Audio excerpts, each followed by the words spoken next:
சாம்ராஜ்ய கனவு. அத்தியாயம் 26. சூதாட்டம். பாண்டியபதி வேந்தன் நெடுமாறன் செழியன் நீட்டிய மடலை கண்ணுற்ற வண்ணம் மந்திர ஆலோசனை சபை மண்டபத்தில் அமர்ந்திருந்தான். இமை கொட்டாது நோக்கி அரசன் அகத்தினை முகத்திலிருந்து கனித்து கொண்டிருந்தான் செழியன். செழியன் கற்றுத்தந்த பாடத்தை கக்க நாகம் போல காத்திருந்தனர் மந்திர சுற்றத்தவர். விரித்த மடலினை சுருட்டிய மன்னவன் இதழ்களில் ஒரு ஏளன சிரிப்பு தெரிந்தது.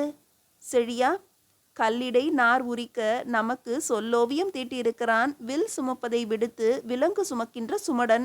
இந்த மடல் சோழன் ஆற்றலை அழிக்கவே வழிகாட்டுகிறது என்று நான் கருதுகிறேன் அண்ணா. செழியா, இனிமேலாவது சிந்தித்து பேசு. ரணசூரனின் அவல ஓசையில் அவல குரலில் அறிவையும் அடகு வைத்து விடாதே. இல்லை அண்ணா, சிந்தித்து தெளிந்தே பேசுகிறேன். ரணசூரன் கூறியுள்ள ஆலோசனை சாலச் சிறந்தது என்றே எனக்கு படுகிறது. கல் ஒன்று பட்சிகள் இரண்டு அண்ணா. கடல் கடந்து கடாரம் வென்றவன் சோழன், சிங்களம் வென்றவன் அவன், கங்கை கண்டு திரும்புகிறவன் அவன். இத்தகையவனை ரணசூரன் காட்டும் வழியால் அழித்துவிடலாம் என்று நினைப்பது வெறும் மனப்பால். தாக்குவது அல்ல நம் முன் நிற்கும் பிரச்சனை. தற்காப்புத்தான் நாம் தேட வேண்டிய கருவி செழியா. உண்மைதான் அண்ணா. ஆனால் காலம் நம்மிடம் நல்லதோர் சந்தர்ப்பம் எனும் நாகவாசத்தை தந்துள்ளது. இதனை பயன்படுத்தாது நழுவ விட்டுவிட்டால் நாம் அடிமை நாய்களாகி விடுவோம். செழியா, அரசன் முன்பு பேசுகிறாய் என்பதை மறந்து விடாதே. மன்னியுங்கள் அரசே, வடநாட்டிலேயே சோழனுக்கு கல்லறை கட்டிவிடுவோம். வழக்கம் போல தெளிவு இல்லையடா உன் உரையில். அண்ணா, வடபகுதியில் வெற்றி கண்டு வரும் சோழன் உறையூர் அடைந்ததும் சேர பாண்டிய மன்னர்களை பதவியிலிருந்து நீக்கி காடாள செய்துவிட்டு தானே நாடாள முற்படுவது திண்ணம். ஆகவே வடமுனை போர் முற்று பெற்றதும் மறுமுனை போராக தென்முனையில் போர் நடைபெறுவது உறுதி.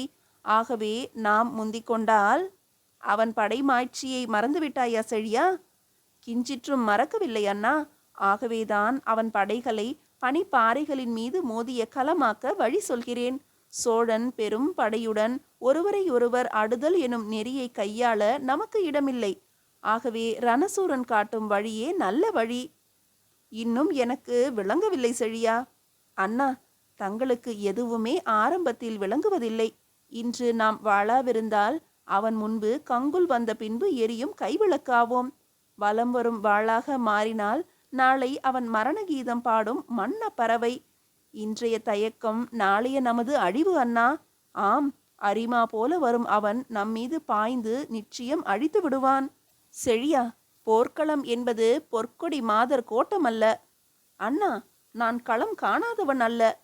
செழியா, சினப்பொறியை எழுப்பாதே. அண்ணா, தம்பி என்ற உரிமையுடன் அமைச்சர் என்ற கடமையுடன் நான் கூறுவது யாதெனில், இப்போதே உறையூரை தாக்கினால் மேதினி வியக்க மீன் கொடியை மிளிரவிடலாம். சோழ நாட்டின் பெரும் படைகளோ ராஜாதிராஜனுடன் உள்ளன.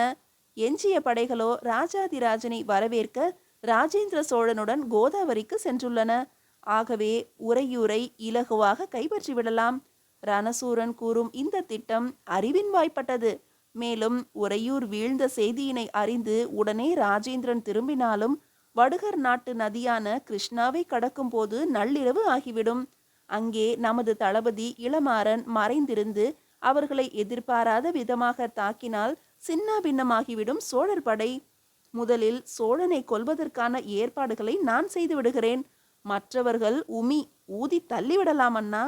மேலும் இதற்கிடையே ஜெயசீலனை வங்கத்திற்கு அனுப்பி துணைக்கு படை சேர்த்து கோதாவரி முகாமையும் கண்காணித்து ராஜேந்திர சோழனை பின்தொடர்ந்து வர செய்யலாம். நம் உதவிக்கு சிங்களத்தவனையும் சேரனையும் வேண்டுமானாலும் துணைக்கு கொள்ளலாம். வெற்றி அல்லது வீர மரணம். பேரின்பம் பெற பெருவெற்றி காண தடையிடுகிறது தங்களது மௌனம். செழியா, சிந்தித்து தெளிய வேண்டிய திருப்பு முனை கட்டம் அல்லவா இது? இனியும் சிந்தித்தால் நாம் செத்தோம் அண்ணா. தண்ணீர் குளிரும் என குளிக்காதிருப்போரும் உண்டா? அலையை கண்டு அஞ்சியா மூச்சடக்கி முத்தெடுக்க முழுகிறான்? அதுபோல களம் செல்லும் போது சிந்திப்பதில் பொருள் இல்லை அண்ணா. இனியும் சிந்திப்பதாக இருந்தால் வைரவிழா நடத்தி வாழப்போகும் சோழரின் மாட்சி எங்கே? நம் தளர்ச்சி எங்கே? யவனர் நம் முன்பு கை கட்டி நின்ற காலம் எங்கே? நம் கரம் விலங்கேந்தும் கோலம் எங்கே? சங்கத்தமிழ் வளர்த்த பட்டினம் எங்கே? பங்கப்பட்டு பட்டியாகும் பதி எங்கே? கொற்கையில் குவிந்த நிதி எங்கே? பொற்கை பாண்டியன் மரபு பூண்டோடு அழிவது எங்கே? உலகாளும் பெருமை எங்கே? ஊராளும் சிறப்பு குடை இழக்கும் சிறுமை எங்கே? பேரரசு கண்ட பெருமை எங்கே? பேயரசு காணும் சிறுமை எங்கே என்பதை சிந்தியுங்கள் அண்ணா, நன்றாக சிந்தியுங்கள். செழியா, நீ கூறுவதை நான் ஆமோதிக்கிறேன். எனினும் எண்ணி துணிக கருமம் என்பதை மறந்துவிடக்கூடாது. நிச்சயமாக கூடாது அண்ணா. ஆனால் ராஜேந்திர சோழன் இன்னும் 15 நாட்களில் நகர் நீங்கி கோதாவரி சேர்ந்து விடுவான் என்பதையும் நாம் மறந்துவிடக்கூடாது. அடுத்த முழு நிலா நாளன்று நீல வண்ண தன் கதிரின் கீழ் உறையூர் கோட்டையில் மீன்கொடி மிளிர வேண்டும். இதுவே என் ஆசை. செழியா, நம் அன்பு திலகத்திடம் இது குறித்து ஆலோசிக்க சற்று அவகாசம் தா. நிலவினை பந்தாட அழைக்கும் பச்சை குழந்தைக்கு பச்சை ரத்தம் பரிமாறும் போர் இச்சைக்கு உரியதாகவா இருக்கும்? இங்கே கச்சை கட்டி நிற்கும் மரக்குலத்தவரின் எண்ணம் எதுவென கேளுங்கள் அண்ணா, அல்லது அமர்ந்திருக்கும் அவையோரிடம்தான் கேளுங்களேன். செழியா, ஜெயசீலன் இங்கே? ஜெயசீலன் இளவரசியாரோடு வேணிர்மலை வரை சென்றிருக்கிறான். நாளை திரும்பி விடுவான்.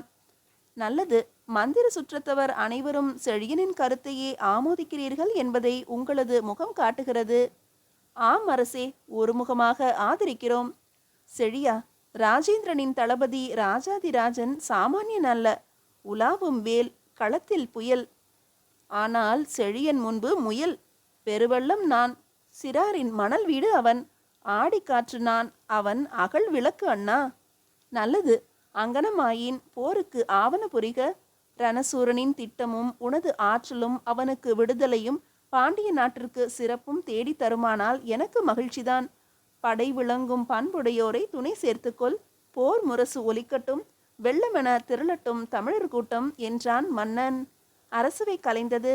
பாண்டிய பதியில் சில நாட்களுக்கு பிறகு அச்சம், ஆர்வம், அதிசயம் அத்தனையும் பிறந்தன. மீதியை அடுத்த அத்தியாயத்தில் காணலாம். அத்தியாயம் 27. கோதாவரி தீரத்தில். கோதாவரி நதியின் வடபுறத்தில் வாகை சூடி வந்த தமிழர் படையின் முகாம் வானவர் வியக்கும் வண்ணம் எழிலுடன் விளங்கியது.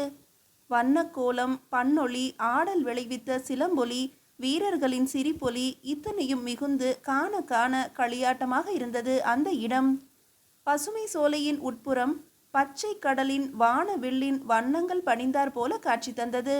ராஜேந்திர சோழன் கோதாவரி தீரத்தில் வாகை மாலை சூடி வடவர் 100 பேர் தலையில் பொற்குடம் ஏற்றி கொண்டு வரும் ராஜாதிராஜனுக்கு வைர கவசம் பூட்டி வரவேற்ற காட்சியினை பற்றி பெருமையுடன் பேசினர் வீரர்கள். வெற்றி உலா ராஜாதிராஜனின் சிறப்பை பரப்பிக் கொண்டிருந்தது. ராஜேந்திர சோழர் அரைக்கணம் கூட ராஜாதிராஜனை பிரியாது உரையாடி கொண்டிருந்தார். மெல்ல நகர்ந்தது அந்தி பொழுது. இரவும் வந்தது. யாழும் குழலும் பண்ணும் பாட்டும் எண்ணற்ற தீபங்களிடையே ஒலித்தன. கூத்து ஒருபுறம் நிகழ்ந்து கொண்டிருந்தது. அனைவரும் களிப்பு கடலில் திளைத்த வண்ணம் இருந்தனர். ஆனால் விழா துவங்கியது முதல் விழிகளை விக்ரமனை தேடியே சுழற்றி கொண்டிருந்தான் ராஜாதிராஜன். வசந்தாவை அழைத்து கொண்டு அவன் வராதது கண்டு அவன் இதயம் சூறாவளியாகி விட்டிருந்தது.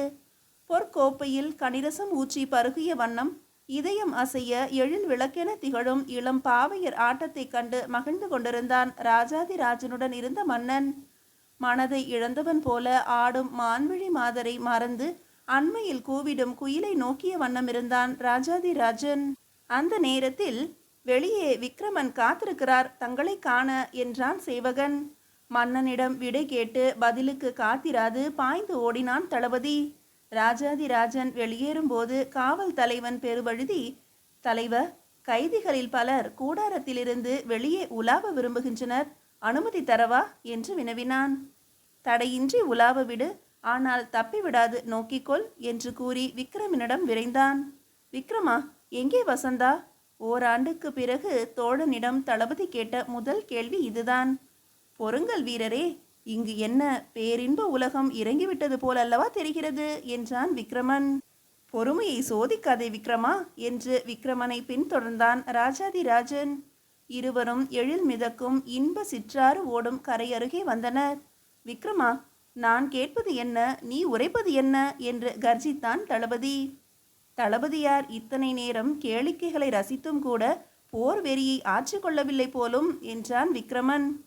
நானா கேளிக்கைகளை ரசித்தேன்? இதயத்தில் இன்ப பூவின் ஓவியத்தை இரத்தத்தால் அல்லவா வரைந்து கொண்டிருந்தேன்.